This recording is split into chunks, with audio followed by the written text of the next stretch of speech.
The Prime Minister should be relieved, everyone agrees, as she had a good conference. Hardly anyone went, which was a huge success, and the conference managers used their influence to prevent any delegates from screaming, "This is what I think of Michel Barnier," and doing a dump on the podium, to a standing ovation, just in time for it to be on the 6 o'clock news, with Iain Duncan-Smith beaming he'd scooped it into a jam jar as a souvenir. So the empty rooms must have thrilled the Conservative leaders, as the average Conservative member is now 107, and if they were asked by Jon Snow from Channel 4 News for their opinion on tax rates, they would say, "You're not my sister." Which room is it for Stanley Baldwin? Created with sketch. Chancellor Philip Hammond said in an interview with the Mail that Boris has never been a details man, won't be next Prime Minister, and that his most notable policy achievement is the launching of Boris bikes. Speaking to Sophie Ridge on Sunday, former Brexit Secretary David Davis said a lot of his ideas, I think, are good headlines but not necessarily good policies. Speaking on Sunday Politics, leader of the Scottish Conservatives Ruth Davidson has said that Boris' use of language in attacking the Prime Minister's Chequers plan was not wise and urged for a period of silence. Speaking at a fringe event at the conference, Business Secretary Greg Clark stated that Boris' idea to scrap HS2 and instead build a bridge to Northern Ireland was completely the wrong approach. Speaking on stage in Birmingham, crossbench peer Lord Digby Jones branded Boris as irrelevant and offensive for his comments on business, referring to Boris' recent 6-point Brexit plan. Scottish Secretary David Mundell stated that these are things for headlines, not for the substance of negotiations. Chancellor Philip Hammond said in an interview with the Mail that Boris has never been a details man, won't be next Prime Minister, and that his most notable policy achievement is the launching of Boris bikes. Speaking to Sophie Ridge on Sunday, former Brexit Secretary David Davis said a lot of his ideas, I think, are good headlines but not necessarily good policies. Speaking on Sunday Politics, leader of the Scottish Conservatives Ruth Davidson has said that Boris' use of language in attacking the Prime Minister's Chequers plan was not wise and urged for a period of silence. Speaking at a fringe event at the conference, Business Secretary Greg Clark stated that Boris' idea to scrap HS2 and instead build a bridge to Northern Ireland was completely the wrong approach. Speaking on stage in Birmingham, crossbench peer Lord Digby Jones branded Boris as irrelevant and offensive for his comments on business, referring to Boris' recent 6-point Brexit plan. Scottish Secretary David Mundell stated that these are things for headlines, not for the substance of negotiations. There are younger members, but most of them have written blogs saying no one should be allowed to use a food bank unless they're prepared to be a human firework for the amusement of Jacob Rees-Mogg's children. So the ideal conference would be a huge empty hall with 3 or 4 carefully vetted kittens playing with bubble wrap. Some people were allowed to make a speech, which is how Jeremy Hunt announced the EU's behavior was the same as the Soviet Union, when faced with a nation that wanted to leave it. This shows how skillful this government is, because when you're in the middle of a delicate life-changing negotiation, it's always best to keep things amicable by insisting the other side is as bad as a mass-murdering dictatorship.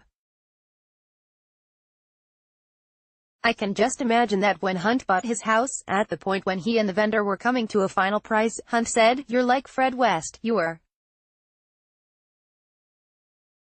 I don't want this house anyway, it's probably full of corpses.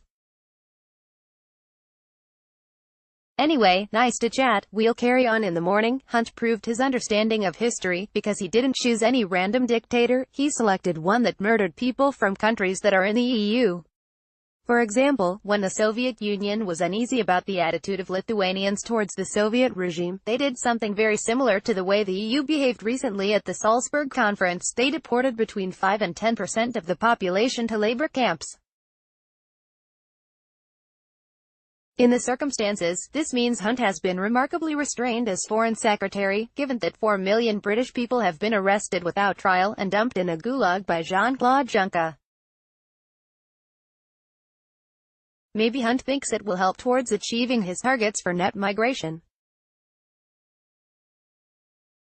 The government seems even more delighted with the speech made by the Prime Minister herself, as she said absolutely nothing of any note that a single person anywhere in the world will take any notice of, but got through it without the ceiling collapsing, or someone shouting, "Sorry, we're supposed to be in here." The room must have been double booked, before sadomasochists bundled someone in a gimp outfit into a cement mixer, right next to her on the stage, while she carried on boasting about the underlying inflation rate.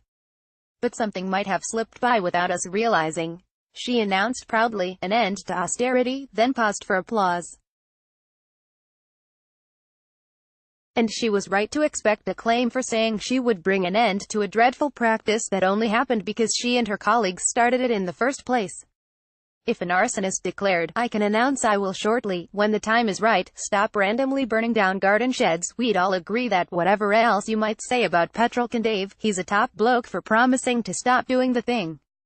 There was no reason for him to start. Then she said she would allow councils to borrow money to build houses, just as many councils have been demanding to be allowed to do for 30 years, which the Conservatives have always opposed.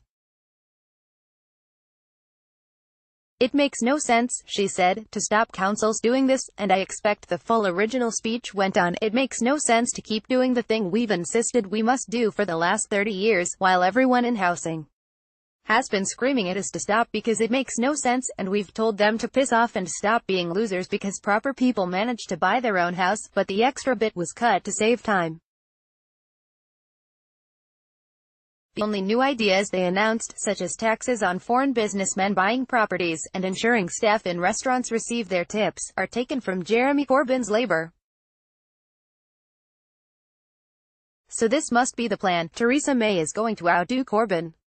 In a couple of weeks she'll tell us, "It makes no sense to sing the national anthem at the Remembrance Day parade, and go there in cycling shorts in the colors of the Palestinian flag, and sing, 'I'm the real Slim Shady,' instead."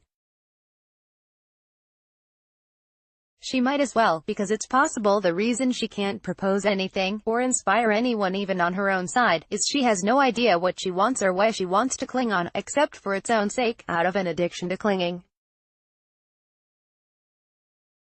So she and her colleagues say something one day, then the opposite thing the next day, and when May is asked if she'd like tea or coffee, she probably says, "I want what's good for Britain." And let me be very, very clear, the circumference of a wasp in the garden will or won't, we'll have to see, then checks on Facebook to see if she's still Prime Minister, and congratulates herself on getting through another day. The Independent has launched its